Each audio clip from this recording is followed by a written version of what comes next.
Kota Lubuk Linggau kini memiliki tempat makan baru yang wajib dikunjungi, Kabogoh Cafe and Resto. Berlokasi di Kelurahan Muarainim, Kecamatan Lubuk Linggau Barat 1, restoran ini menawarkan berbagai menu yang menggugah selera, dengan suasana yang nyaman dan ramah keluarga.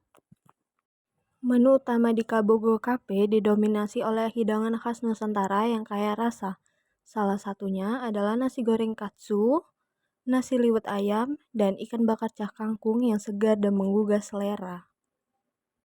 Untuk Anda yang ingin menikmati kudapan ringan, tersedia berbagai pilihan snack seperti cireng, mixed platter, beef lumpia, roti isi daging, hingga otak-otak.